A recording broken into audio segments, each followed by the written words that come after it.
డబ్బు, అనారోగ్యం, ఉద్యోగం, వ్యాపారం అప్పులతో బాధపడుతున్నారా? వెంటనే ఈ వెబినార్లో జాయిన్ అవ్వండి. నమస్తే, వెల్కమ్ టు సుమన్ టీవీ. నేను వెలితి చక్రధర్. ఇవాళ మనం లంసమ్ వర్సెస్ ఎస్ఐపి చూద్దామండి. ఒక బోర్డు మీద ఇప్పుడు చాలామంది అడుగుతారు, మన దగ్గర లంసమ్గా అమౌంట్ ఉంది, ఇన్వెస్ట్ చేయమంటారా లేదంటే ఎస్ఐపి చేయమంటారా అని అడుగుతారు. నన్ను అడిగితే లంసమే బెటర్ అండి. మీకు ఎగ్జాంపుల్ చెప్తాను. చూడండి, ఒక కార్ కొనుక్కుందాం అనుకున్నాము. ఆ కార్ ఇవాళ వచ్చి వాల్యూ 10 lakhs ఉంది. మనం కనుక లోన్ తీసుకుంటే, సపోజ్ మనం లోన్కి వెళ్తే కనుక మనం 8% కావచ్చు, 9% కావచ్చు, మొత్తం ఒక 7 years tenure లో మనం కట్టేది ఎంత అంటే 14 lakhs పే చేస్తాం. అంటే మనం తీసుకున్న 10 లక్షలకి అదనంగా ఇంకో 4 lakhs అనేది ఇంట్రెస్ట్ రూపంలో పే చేస్తున్నామండి. అదే కనుక హోమ్ లోన్ తీసుకుంటే ఒక 20 years టెన్యూర్లో ఒక 7.5% 8% చొప్పున మనం తీసుకున్న లోన్ 1 crore అయితే మొత్తం 20 years టెన్యూర్ కంప్లీట్ అయ్యేసరికల్లా మనం రీపే చేస్తుంది ఎంత అంటే 2 crores రీపే చేస్తున్నాం. ఆల్మోస్ట్ డబుల్ కడుతున్నామండి. అలాగే మ్యూచువల్ ఫండ్స్లో కూడా చూడండి, లంసంగా ఒక 12 lakhs కనుక మన దగ్గర ఉన్నాయి అంటే ఇన్వెస్ట్మెంట్ చేసేయాలండి. 12 lakhs కనుక ఇన్వెస్ట్మెంట్ చేసి 15% రేట్ ఆఫ్ ఇంట్రెస్ట్ చొప్పున మనం కనుక 15 years వెయిట్ చేస్తే మనకి 1 crore వస్తుంది. అలాగే కనుక మనం 15,000 రూపీస్ ఎస్ఐపి వేసుకుంటూ వెళ్తే, ఒకవేళ ఎస్ఐపి రూపంలో కనుక 15,000 రూపీస్ ఎస్ఐపి వేసుకుంటూ వెళ్తే మనకు ఒక ఫార్ములా ఉందండి, 15 × 15 × 15 = 1 crore అని చెప్పి. సో 15 years కనుక మనం 15% రేట్ ఆఫ్ ఇంట్రెస్ట్ చొప్పున 15,000 ఎస్ఐపి కనుక వేస్తే టోటల్గా మనం కడుతుంది ఎంత అంటే 12 lakhs కడుతున్నామండి. సో ఇక్కడ చూడండి, మనం 12 lakhsలో వచ్చే 1 crore లంసంగా పెడితే 15 yearsకి మనం కనుక ఎస్ఐపి ఫామ్లో వెళ్తే 27 lakhs ఇస్తున్నాం.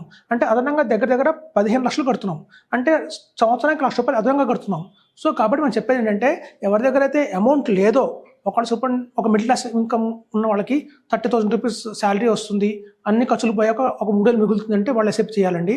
అలాగే ఒక కొంచెం హైయర్ మిడిల్ క్లాస్ కన్నా సరే, ఈవెన్ 1 lakh ఎర్న్ చేస్తున్న వాళ్ళు కూడా ఖర్చులన్నీ పోయి 90,000 ఖర్చులు పోయినాయి, ఒక 10,000 మిగులుతుందన్న వాళ్ళు ఎస్ఐపి చేయాలండి.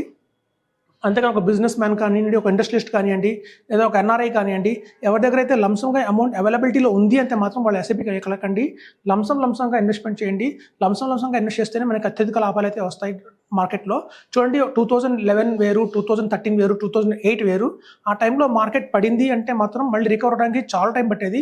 అట్లీస్ట్ 2 years టైం తీసుకునేది ఆ బెంచ్ మార్క్ మళ్ళీ సేమ్ రావడానికి. కానీ ఇప్పుడు మార్కెట్ ట్రెండ్ చూస్తే గత 2 years అలా లేదండి. ఒకసారి మార్కెట్ పడినా కూడా వితిన్ వీక్ టైంలో మళ్ళీ మనకు వస్తుంది. ఇప్పుడు ఫర్ ఎగ్జాంపుల్ చెప్తాను చూడండి, October 10th 2024లో ఎవరన్నా 10th of every month 1 lakh SIP వేస్తున్నారు. So 10th of every month SIP వేస్తున్న వాళ్ళకి ఏమైందంటే October 10th 2024లో సపోజ్ దట్ మీన్స్ ఒక 84,000 లెవెల్లో మార్కెట్ ఉంది అనుకుందామండి. సో మళ్ళీ వాళ్ళ ఎస్ఐపి ఇప్పుడు వస్తుందంటే మళ్ళీ November 10th వస్తుంది. సో ఈ 1 month లోపలే ఆ 84,000 కాస్త 79,000 దాకా వెళ్ళి మళ్ళీ 82,000 దాకా వచ్చేసింది అనుకుందాం. సో చూస్తే మనకి ఆ 1 monthలోనే మొత్తం మళ్ళీ పట్టడం జరిగింది, మళ్ళీ ప్రైవేట్కి వెళ్ళడం జరిగింది. సో కాబట్టి దానివల్ల యావరేజ్ కాస్ట్ ఎక్కడ జరిగిందంటే ఏం లేదు. సో కాబట్టి ఎస్ఐపిస్ మన దగ్గర అమౌంట్ లేదు, ఒక మధ్యతరగతి కుటుంబం వాళ్ళు అలా ఏదన్నా పొదుపు చేసుకోవాలి అనుకున్న వాళ్ళు మాత్రం ఎస్ఐపికి వెళ్ళండి. అది బ్యూటిఫుల్ ఆప్షన్. కానీ ఎవరి దగ్గర లంసంగా అమౌంట్ అవైలబిలిటీలో ఉంది, ఒక 50 lakhs అవైలబిలిటీలో ఉంది, 20 lakhs అవైలబిలిటీలో ఉంది అంటే మాత్రం లంసంగా వేసేసేయండి. అలా వేస్తే మాత్రం మీకు గణనీయంగా లాభం వస్తుంది. అయితే చాలామంది మమ్మల్ని క్వశ్చన్ అడుగుతారు ఏంటంటే, సార్ నా దగ్గర ఒక లంసంగా 50 లక్షలు ఉంది, దీన్ని నేను ఏదన్నా బ్యాలెన్స్ అడ్వాంటేజ్ ఫండ్లో పెట్టి దాని నుంచి నేను ఎస్ఐపి రూపంలో అమౌంట్ తీసుకుంటాను ఎవ్రీ మంత్ పీరియాడికల్గా సిస్టమ్ విత్డ్రాల్ ప్లాన్లో, అలా వచ్చిన 25,000ని నేను మళ్ళీ ఎస్ఐపి చేస్తానంటారు. చూడండి, అది చాలా కరెక్ట్ ఆప్షన్ అయితే కాదని చెప్తాను నేను. సపోజ్ మీకు బాడీలో బ్లడ్ తగ్గింది అనుకుందాం, హిమోగ్లోబిన్ తగ్గింది, బ్లడ్ తగ్గింది. సో డాక్టర్ దగ్గరికి వెళ్ళారనుకోండి, సో ఆ డాక్టర్ మీకు ఈ చేతిలోంచి బ్లడ్ తీసి మళ్ళీ చేతిలో ఎక్కించారనుకోండి, అది లాభమా? ఈ చేతిలోంచి బ్లడ్ తీస్తున్నారు, మళ్ళీ అదే బాటిల్ మళ్ళీ చేతిలోకి ఎక్కిస్తున్నారు. సో మీ డబ్బులు మీకే వస్తున్నాయి. సో దానిలో ఏం లాభం లేదు. వెళ్తే పక్క వాళ్ళ బెడ్ ఎక్కించాలి, లేదంటే బెడ్ బ్యాంక్ వెళ్ళి బెడ్ కొనుక్కొచ్చుకోవాలి. సో అదేనండి. కాబట్టి మనం అయితే సిస్టమేటిక్ విత్డ్రాల్ ప్లాన్లో పెట్టి దాని నుంచి డబ్బులు తీసుకొని దాన్ని మళ్ళీ ఎస్ఐపి చేయడం అనేది ఒక రాంగ్ కాన్సెప్ట్ అండి. అది కరెక్ట్ కాదు. యాక్చువల్గా రూపీ కాస్ట్ యావరేజింగ్ చూస్తే మీకు గత 15 సంవత్సరాల్లో తీసుకుందాం, అందులో మీకు మొత్తం వచ్చి 180 months వస్తాయి. సో ఈ 180 months ఇన్స్టాల్మెంట్స్లో మనకి మ్యాక్సిమం ఒకవేళ రూపీ ఆవరేజ్ క్యాష్ జరుగుతుంది, మార్కెట్ కింద పడుతుంది, మళ్ళీ పైకి లేస్తుంది అంటే అది 1 yearకే ఉంటుందండి. 12 months ఉంటుంది హార్డ్లీ. తర్వాత ప్రతి ఇన్వెస్ట్మెంట్ మీరు ఆ రోజు కంటే కూడా ఎక్కువ ఎన్ఏబీలో కొనుక్కుంటారు. సో అలా హై ఎన్ఏబీలో కొనుక్కుంటూ వెళ్తున్నప్పుడు మనకు రిటర్న్స్ రావండి.